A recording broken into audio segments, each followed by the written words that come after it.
Good afternoon. Salot in Dlalot. Ba Kudari Zuait. Lack Brochet Dene drummers are Delay Bashani. I want to give him a shout out. Leon to Sazi hit Dene with Alan to Sazi Bunna or Betchele. Sorry. But welcome. No Baho on the Ladoons and Dene Yati podcast. Arult Anadlina afternoon. Good afternoon. Si Willis Janvier Hushe in Telas Tools in La Loche, Saskatchewan. Clearwater River Dene Nation band member the Hislio and Dunes in get Treaty Fort territory. You guys seen the other day. It takes a night there about 5 days. That's not Canada Day the year night there. Said Lianchu and see yes way metal leg na hit deal. Your rides get so now he there and na hit us nisa. But Canada Day, a lot of good stuff for your yeah. So I've got a guest for you today. Kelvin Redvers. I'll bring him in a moment, John. Canada Day bus in Taylor's tour the Gar te Herel and weather was good say Alu and then a Sanat Day and events who can see Friendship Center SRC board I believe Rhonda Herman Clifford Lindsay Nesset Bazia Nisi Ashley Torrent Sedine Nisi and BB Express you had all the good food for sure. Next time you're set up, they go grab some food from there. And yes, Hurlyan Dagar Masi Chonho Sunt I hoodie Nadas Nisi Yati Hurlyan Dala. So with that, doing Zinike Kelvin Redvers Bahalias Tia Hay River it's at do Vancouver Nother, I believe a Kolabadano I had to reschedule with him but days to Tobara had a baby. Let's see Benenza Joe and finally we get gonna chat with him. And Ani Thelelant maybe not case that's not who there there kakal kehel red carpet gadut edo elenia Canes Film Festival with last nens and ega bahal yeltias so and then edit I so it's gonna be all in English but it's okay then heliasa tenenoti maybe some light words go yasa but harul crow ea masi chon harusiu ya danul tilego. Hello, Kelvin Atlanta. How are you? Atlanta, I'm doing well. Thanks for having me. Yeah, thanks for being here. It's like I said, it's you're famous. I'm glad to have a famous Dene people here join me on my show here. So Masicho. Well, I appreciate the patience as well too. My life has been rather chaotic for the past many months, more than it's ever been so before. And so, thanks for adjusting to the schedule with all the craziness. Yeah, that's good. It's good. But once again, Masi Choner and just start by introducing yourself here, Calvin, for our listeners here today, this afternoon, and we'll get going. Yeah, so my name is Kelvin Redvers. I'm a Dene filmmaker. I was born and raised in Hay River, Northwest Territories. I'm a member of the Dene Yati First Nation, which is at a Fort Resolution. That's where my mom is from. I grew up in Hay River until I was 18, and then I came to Vancouver for film school. And since then, I've worked in a whole bunch of different jobs, all in media, so film and television. I was a producer at CTV for a few years. I co-created a CBC doc series that shot in the Arctic. I shot a short film that made it to TIFF.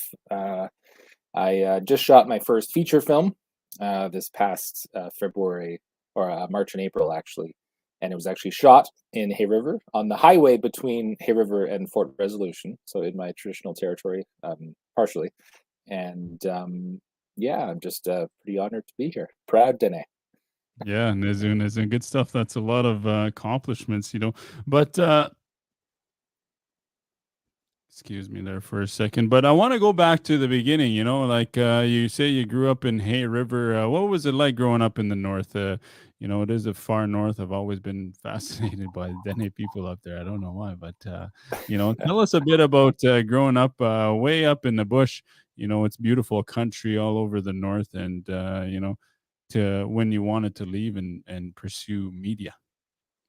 Yeah, for sure. So I think one of the advantages of growing up way up there is, especially when you're like young, you can just like your parents just sort of set you free to like to go wild, and so that was good. And we had a little family cabin just outside of town, and so we spent a lot of time in the cabin. And I grew up on moose meat and caribou and ducks and geese and local fish because we're right on Great Slave Lake. Um, but I'm sure, as is the case for a lot of people from a small community, is that when you're a teenager, you just want to be anywhere else, basically.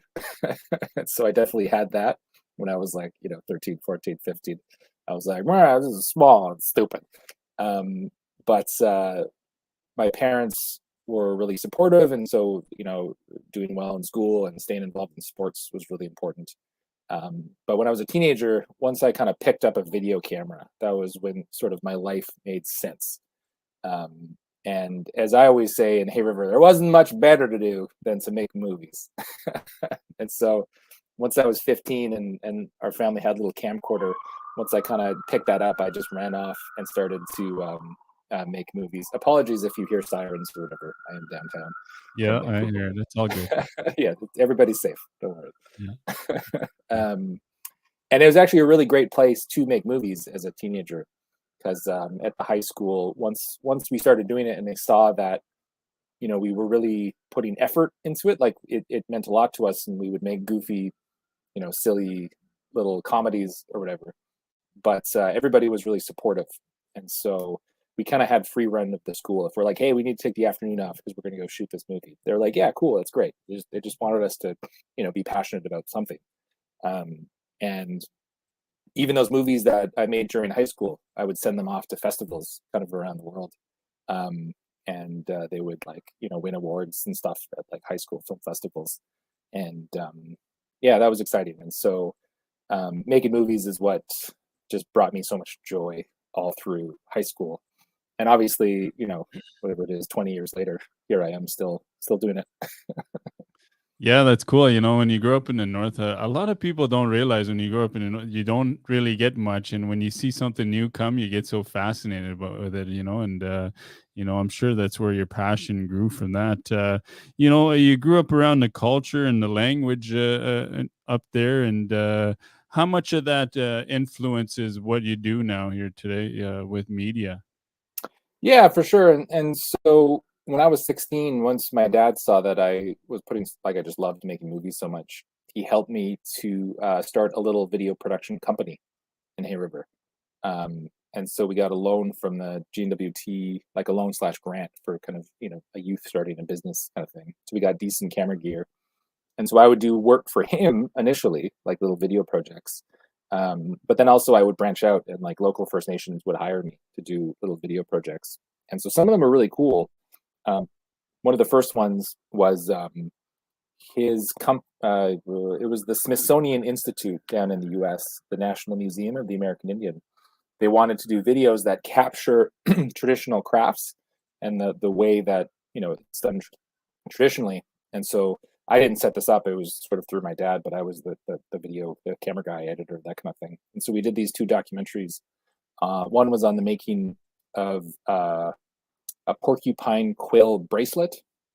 And so when I was like 17, we brought an elder in and we filmed it, and it's like capturing the process of how to make this quill bracelet. And now it's in the archives of the Smithsonian down in the U.S., which is pretty cool. And then there's one on moose hair tufting as well too. And my dad kept doing a few of them. He did the willow root basket, I believe, but I had gone off to university at that point. And so did a lot of documentaries, basically kind of covering that, or like a kind of a mix of things, basically. And so once I went to university, I would still do both. So I would do little like narrative fictional projects while at the same time doing documentaries on the side. And that's more or less been my life since then. In Canada, it's easier to get jobs, in news or journalism or documentaries or that kind of thing. And so that's what I've been doing to pay the bills. And a lot of times it does include, Indigenous influences, basically. And so like, I helped to co-create this CBC show. It was called High Arctic Haulers. And one of the industries in Hay River is the it was a major shipping route. So the trains would bring oil up to Hay River, and then they'd get put on the barges, and then the barges would bring them up the Mackenzie to the Arctic, and that's how they would resupply these communities. These days, with climate change, it's shifted more to Montreal, so the ships kind of go around to deliver to the Arctic, and it's just a fascinating world, and the communities up there are really interesting. And so I pitched this show just knowing the North. I'm like, hey, this is cool. So that ended up becoming a 7-part doc series on CBC, which I helped to kind of help put together, and was a pretty awesome team. And so a lot of my work is northern, and so being in Vancouver, there's a lot of documentary and sort of TV work, and a lot of times if they're going to shoot something in the north, it's usually my phone that rings. That's they say, hey, we're going up to Cambridge Bay to film this veterinarian doing a clinic. Do you want to be the field director? I'd be like, yeah, that's great, because it does make a difference, I find, in these communities when someone like me is the person showing up saying, hey, we want to talk to you about this. I'm from Hay River. Oh, cousin, this person, blah, blah, blah. It makes a difference for these communities where, in the North, I think there is a lot of times where just Southerners show up and just like, hey, we're going to do our thing, get out of the way. And so as a Northerner, I try to, try to be the sort of that ethical middle ground where we can still tell stories, but like in a meaningful way that's captures the North, but can still tell great stories without it trying to be like, hokey or fake or whatever it is that sometimes media does that. Yeah, for sure. I know a lot of people, a lot of elders too, people, the old people, they don't like even signing stuff, right? So trying to have build a relationship right there, it's not always possible, and a lot of people, they don't even like to deal with cameras or being film recorded, any of that stuff. So that's cool that you're from up there and you're able to bring that to the area. You didn't get to be a pro right away. You did university. What was that like, to do film school? And I know you've accomplished so much after, but to leave the North and go to the big city, what was that like for you? I loved university. Just the experience, I was there for whatever it was, 4.5 years, 5 years.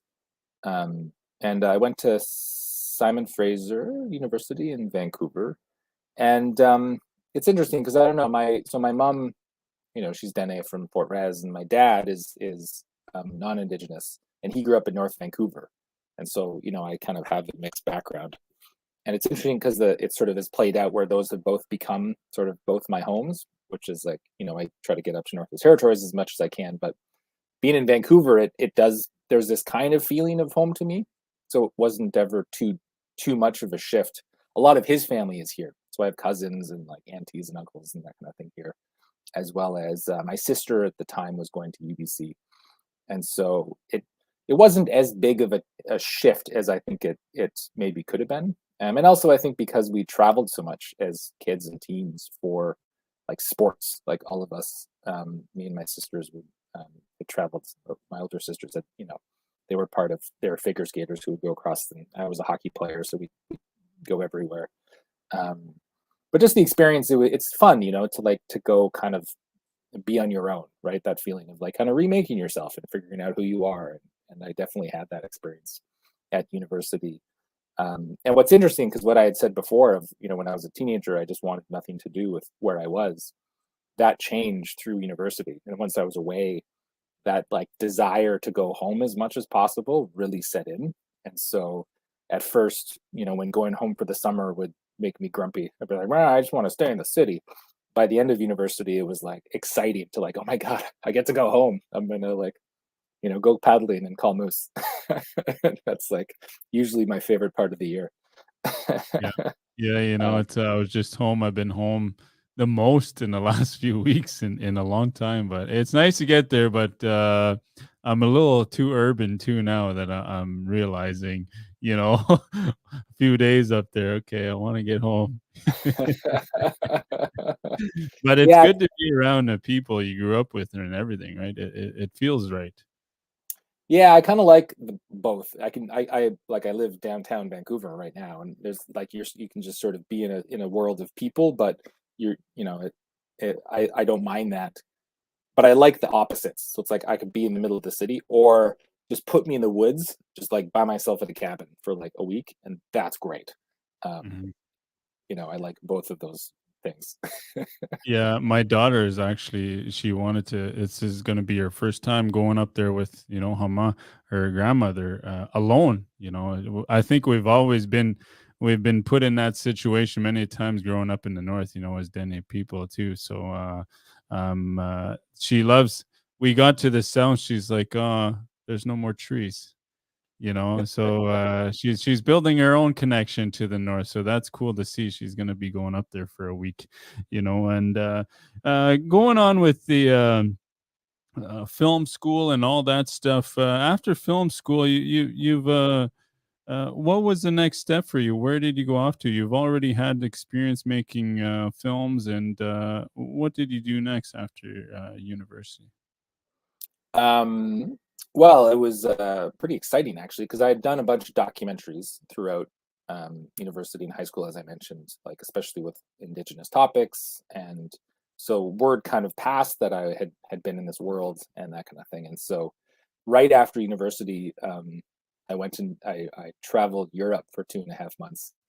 Because I just, I had that feeling like I'm 23, I'm gonna go like explore the world. And so I backpacked and hopped on trains and bounced around Europe for just over 2 months, which was amazing.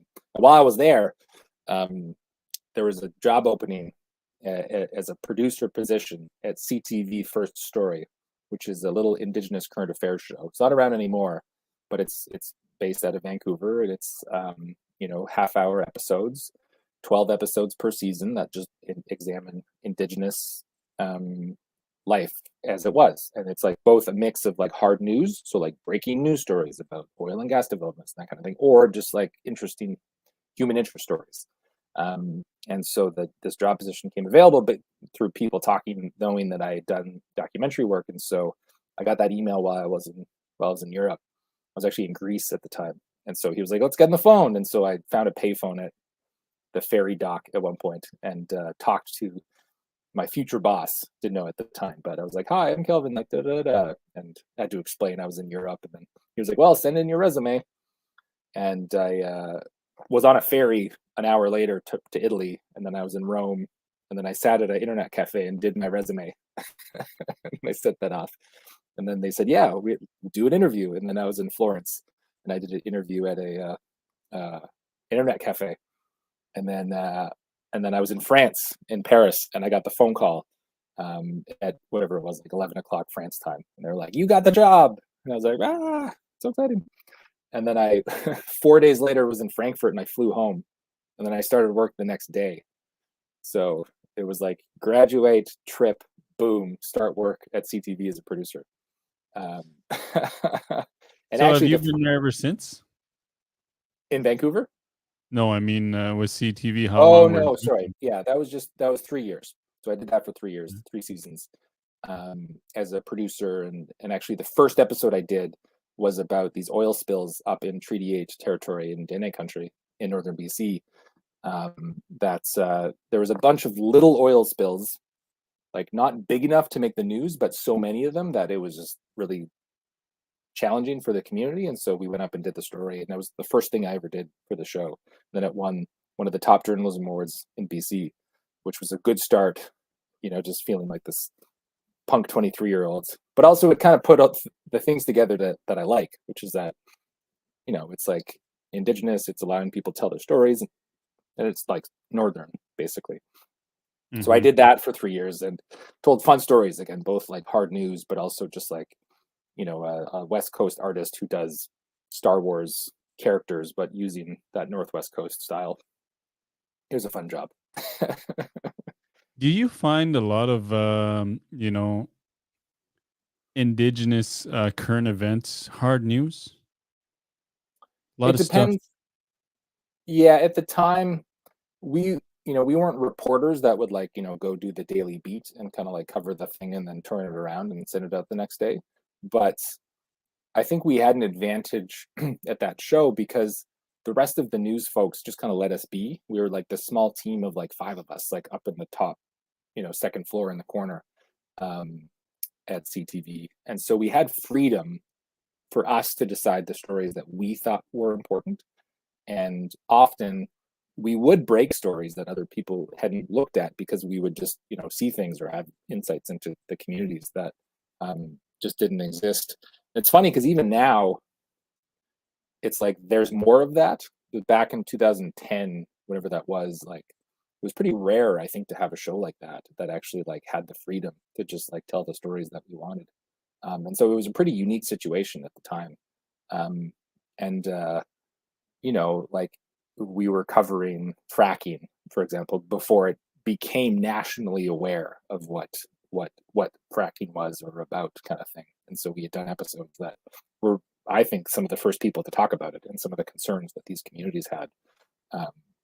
And so, yeah, it was a mix of that kind of stuff, like what I would consider is like, news, news you can use, like things that people need to know, like what's happening, as well as, just like meaningful stories of artists or photographers. Like, I did a story of Nadia Quandabenz, like way back when. She's quite well known these days, but it was fun to sort of work with her at that time of like, hey, she's taking great photos. Let's cover what she does. Mm-hmm.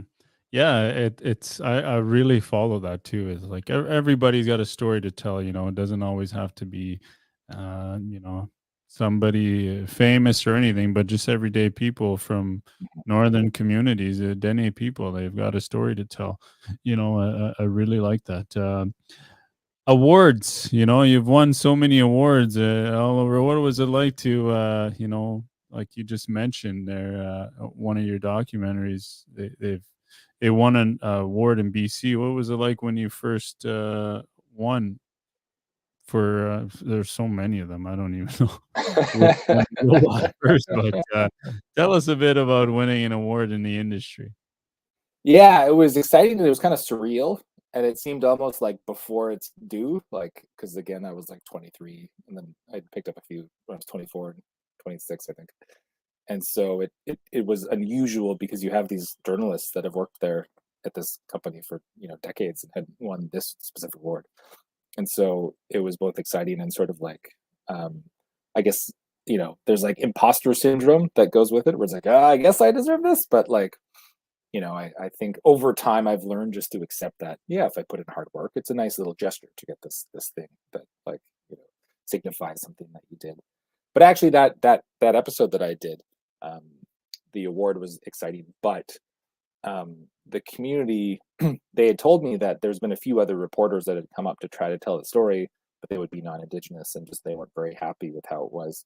Whereas they felt that from whatever perspective I was able to bring, that it captured their concerns. Like they felt that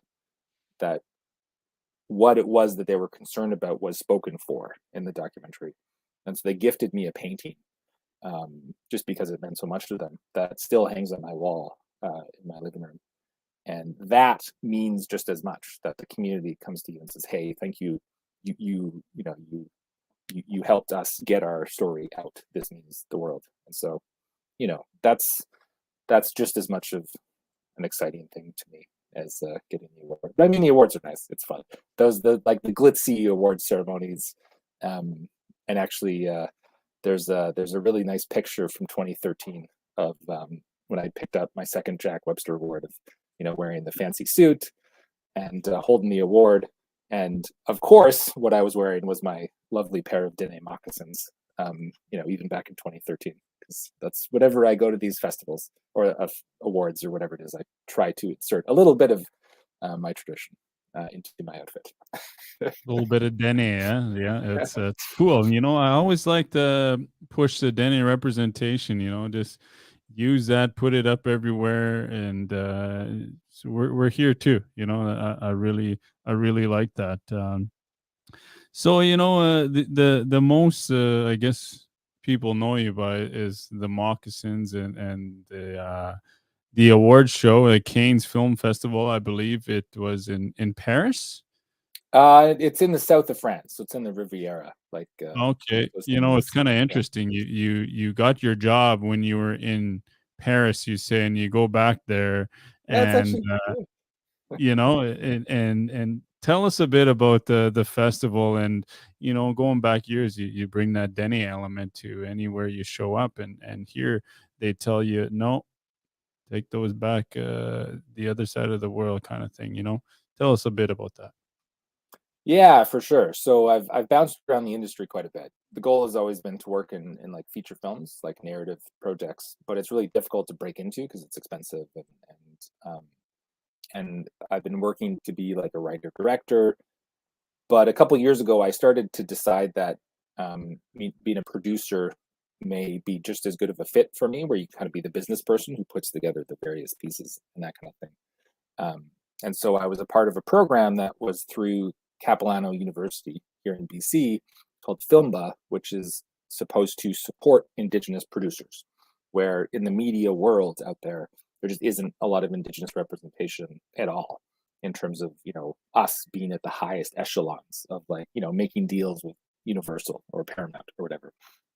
And not that that's going to happen overnight, but this program was designed to help build our grow towards that. And it had funding from Warner Media. Actually, it was one of the funders of this program, and like Creative BC and Telefilm and some of the Indigenous Screen Office. So they sent us this past year to the Cannes Film Festival.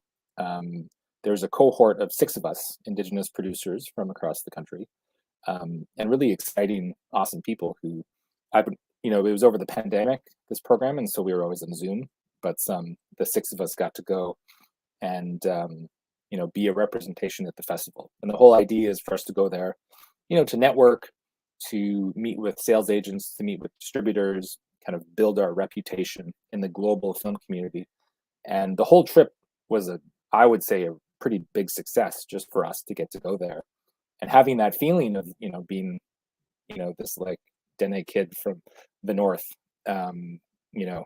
suddenly being able to like be there at this glitzy festival was just exciting. And like it's a pretty beautiful area, and we did get to have lots of meetings, and we were told by our mentors, so there are some local Vancouver producers, Trish and Christine from Screen Siren, that were sort of priming us for the trip. Like, here's what you can expect, here's what different days are like, here's what you might or might not get out of it. And they said, make sure you do one red carpet experience, where you go to the big festival, the Palais, which is the giant, the fancy festival, where when they release Top Gun, that's where Tom Cruise like walks, basically, is at the Palais on the red carpet. They show movies there, a couple times a day, and get a ticket to one of those, walk the red carpet. Super strict in terms of what you can wear, right? It's like suit and bow tie for men and dress for women. And though you have to dress formally, basically, right? Like tux, etc. But they make allowances for, I guess, what's sort of like formal attire from different nationalities.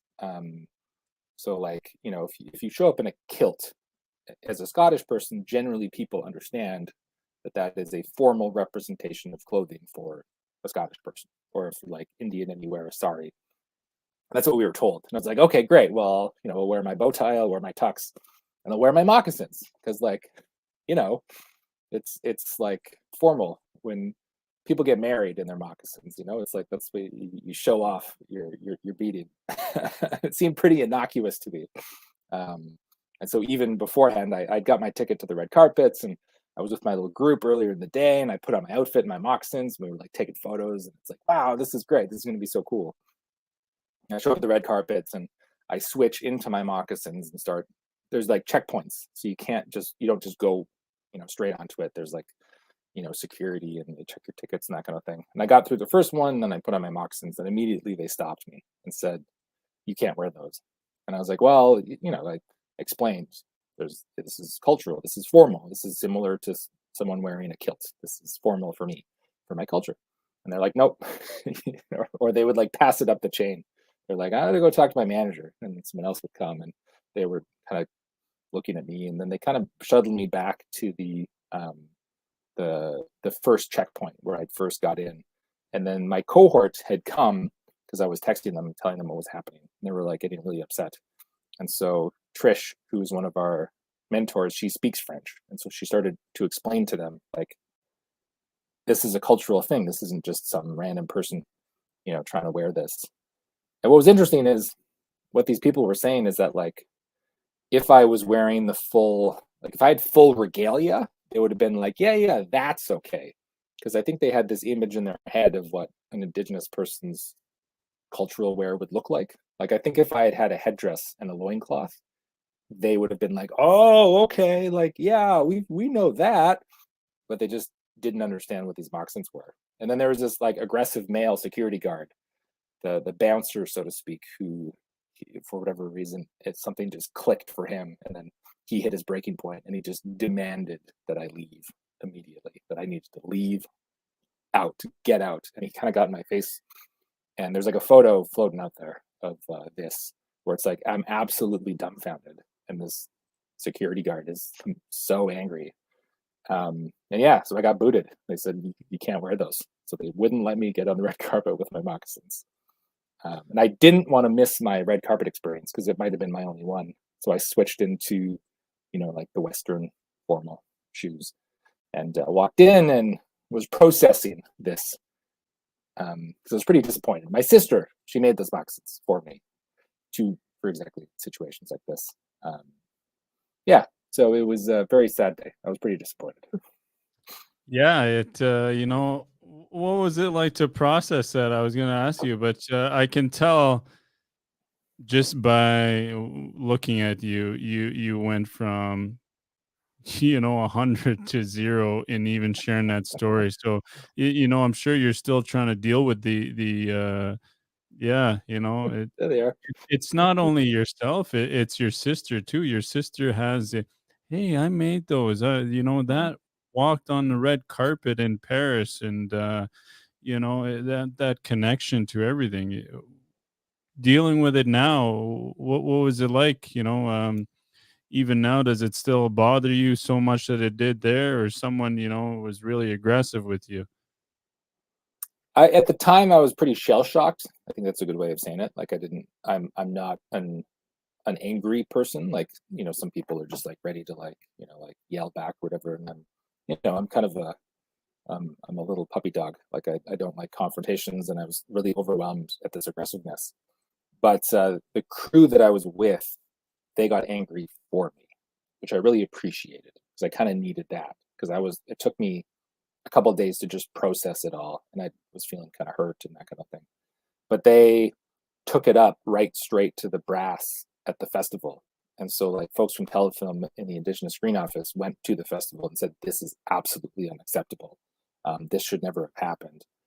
And the folks at the festival kind of agreed. So, like, I got to meet the next day with the Secretary General of the Cannes Film Festival, with a rep from Telefilm and a rep from the Indigenous Screen Office. And so they apologized for the behavior of this security guard, which they said was just completely unacceptable. Like, just his aggressive, rude behavior shouldn't have happened.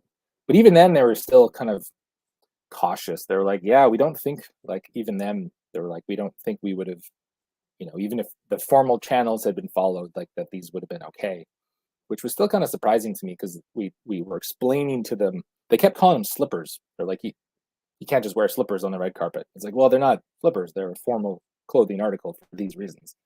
And they seemed that they were willing to learn, right? They were saying, okay, well, the Indigenous Screen Office folks was like, hey, let us help you explain, so that in the future, there was that story of that little girl in school who showed up with her ribbon skirt for a formal day, Mhm. and she was sent home because they're like, that's not formal.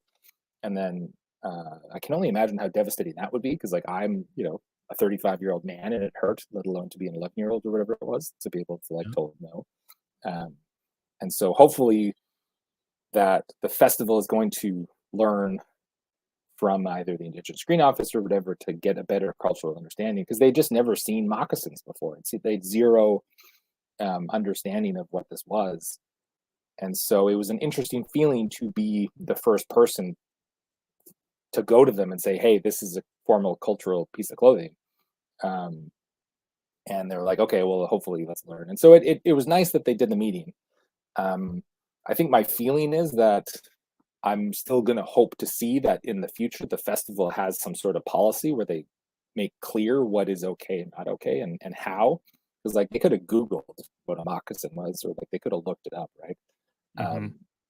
But I needed a few days to process it, and so I also wanted to just enjoy the festival and kind of was doing my thing, and so we left it at the meeting. But once the festival was wrapping up, then the Indigenous Green Office put together a press release, sort of saying what happened, and a few sort of press outlets were nudged, and then Variety was the first like major news source to actually do the story, and so there was this lovely reporter that called me and like wanted to talk about the whole thing, and that story came out, and then the story exploded. It was just like boom, it was everywhere. Every Canadian outlet wanted to tell the story of being refused on the red carpet for wearing moccasins, and I in several days I just I did CBC and CTV, and the Hollywood Reporter had covered the story, and Business Insider, and like Daily Hive and Al Jazeera. And so it was good, I think, that it didn't happen immediately, because the media storm kind of happened when I got home. And actually, that's when you would first reach out. But I was like, there's lots going on. I was trying to take care of myself. It's funny because there was a Sunday morning. The Saturday was bananas with these news stories. And then Sunday morning, I was like, I'm just going to take a quiet day today. And like, I slept in. I was like, going to be all lazy. And I was in my like slippers, drinking my tea, and my actual slippers, not my moccasins. And so I got a tweet that was from a reporter at Vogue magazine, being like, "Hey, I'd like to talk." And I was like, "What's happening?" This is crazy. So yeah, then Vogue did a story. So my sister's moccasins got into Vogue, and they covered it. And, yeah, it was pretty wild. It's been a wild ride since I think it was in April, but May, a lot of good stuff. Hopefully they do. Hopefully there's another Dene person who gets to walk on that red carpet or any red carpet with moccasins. From something so negative that really affected you. You came out with a new film company, I believe. After this, you made the decision to. Is it Indigifilm? Yeah, and Digifilm. The idea for the film, the company was already kind of in the works, and so I had thought of the name and that kind of thing. And so I have a business partner, and we're kind of planning on when we would let the world know. But after the sort of moccasin thing happened, originally we were going to announce the company in the fall time, and then once we, the story was, there was like 600 different articles, I think it was like around the world, in like Malaysia and like Serbia and like Vietnam. The story was covered everywhere in so many different languages, like Middle Eastern languages and like Chinese and stuff. And just my mom was at the airport, and like I was on the TV. That's like she called me. She's like, "You're on the TV." It's weird. So it felt like the right time, because the whole point, like the reason this happened is there just isn't enough cultural awareness at these high places, because there just isn't many of us, right? That's the whole point of why we were sent there by this program. And it was a crappy situation, but it meant that suddenly people were talking about it all over the world. And so I think it turned into something positive. And so the feeling was like, well, if this is happening, let's use this time to sort of put our flag in the ground and say, hey, like, we're not going away. Like I'm going to be here, and I'm going to keep doing this. And so we decided, yeah, let's announce the company now. And so at the Banff World Media Festival in June, we sort of did the announcement. And the first outlet to pick it up was Variety magazine, because they were the ones that broke the story, and they were there at the festival and said, yeah, we want the exclusive of your company announcement. And I was like, great, that's awesome. So that came out in Variety back in June, and life was very exciting. And then shortly after that, I got sick, because I think you can only have so much excitement before your body says it's time to rest. Yeah, it's time Yeah. to rest. It's time for self-care, not just sit in the car and listen to music. It gets pretty hectic, I'm sure. One last thing before I let you go, Kelvin, is do you plan on making more I guess educational films for the whole world to see. Now that they know about Kelvin Redvers, Dennis Utlina from Hay River and Ford Res, do you plan on adding a lot of Dene Sutlina content to the world, which would be cool to see? Yeah, so we just shot, like I directed my first feature film back in March and April, or yeah, March and April, and so that'll be coming out in December likely, and it'll be on, or yeah, probably a little bit after that, but like winter 2023, so like March or so, and that's the story of an Indigenous woman who's driving home to her remote First Nation on a quiet, snowy highway. Well, there's a stranger in a semi truck that's following her, and so it's like a thriller based around this like remote region where you have these quiet roads. um, but also the story is kind of her emotional journey of, she hadn't been home in a long time and her mom had had a stroke, so she's trying to get back in time to see her mom before her mom passes. And she's going through her sort of feelings of guilt of like having stayed away from so long, and like her connection with her mom. And I think there's a lot of northern themes in that, and that actually has a Dene lullaby that's I don't want to give too many spoilers away, but we'd hired a Dene elder to write a lullaby for us that features heavily in the later part of the movie, and I think it's the best part of the movie, or like it's a really emotional kind of special moment.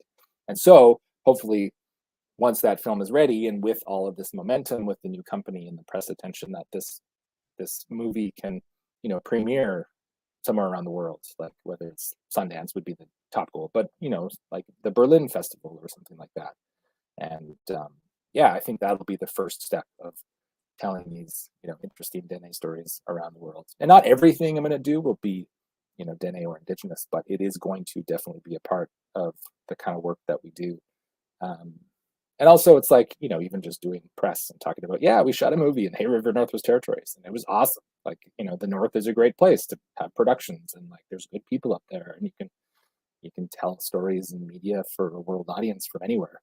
Um, and I think it's starting to happen. Like again, 2010 when I started at First Story, it was like so different in terms of like the types of things people are looking for and how possible it is to get stories off the ground. And so yeah, I don't plan on stopping anytime soon. Good stuff. The late Morris Nayeli shared with me, if we know our culture and language, we'll get through anything. And I think if you keep that, you will get to any film festival again. You win more awards for sure. What is something you leave for the next young person, whether it's from the North or anywhere, that wants to go into film, or even just to take the next step?